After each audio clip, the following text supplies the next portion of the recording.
when you create symbols for yourself in your reality, it is usually reflective of some aspect of the theme that you are exploring in this life. For example, the channel's blood type is B positive.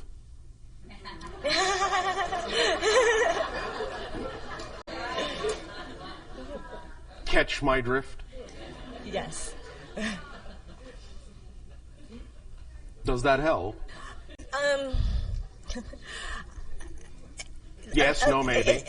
A little bit. Oh, I was right. wondering if you could explain a little bit where it comes from and as we have recently said, humanity is a mix of a variety of genetic types, the idea being that some of it is extraterrestrial in origin.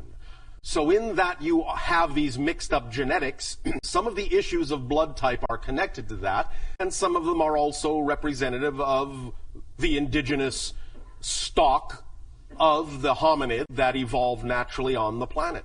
But at this point in time, as you call time, at this point in your evolution, at this point in your day and age, it all simply functions right now as a symbol in the sense of whatever it is that it turns your mind to most strongly is usually a reflective indication of a theme that you are exploring, and that's the way to utilize it, in our opinion, at this time.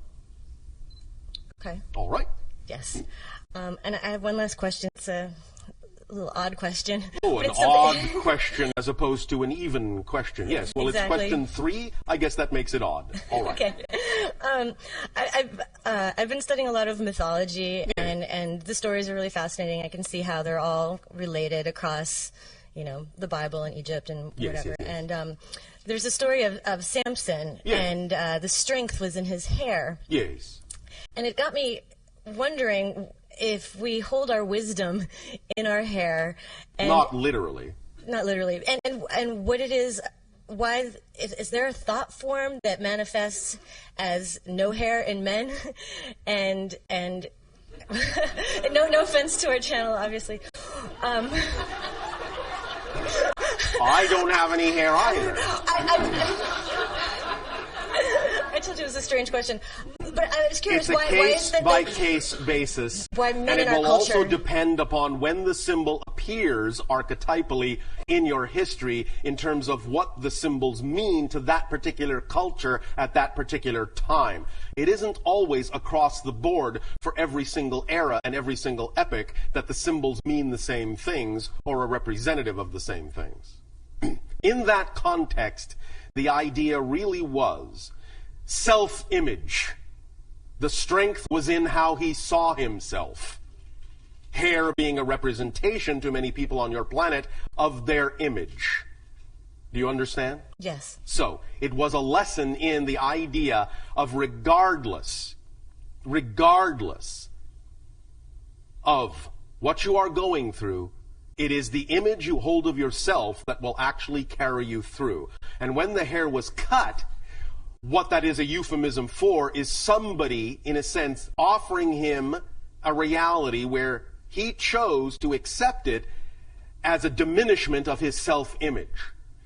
But once he regained his self-image, once his hair grew back, he regained his strength. But it's an issue of self-image. You follow? I do.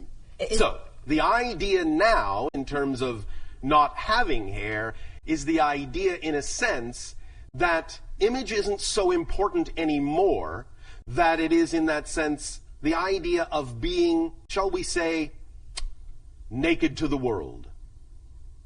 Do you understand? I do. All right. Does that help? It does. Is there a reason why in our culture right now that there's the gender difference in men and women? Why? I mean, why does that manifest in that way? You are still dealing, as many civilizations do, with various issues of polarity. And the idea will continue for quite a while in your civilization, even as it still to some degree continues in ours, even though we are becoming more homogeneous and becoming less physical. There is still the expression of the polarity to some degree, because there are still themes of polarity to explore on that level in your reality. And when you say polarity, you mean hair and no hair? I'm confused. I am speaking now of what you just said about the idea of male and female. Right. But I'm saying, why is it that men in our culture tend to, it's usually not a pleasant thing when this happens to men in our culture, and I'm wondering why it manifests that way as a gender difference. Vulnerability. The males require more vulnerability. You understand? I do. Thank you. Thank you. Thank you very much.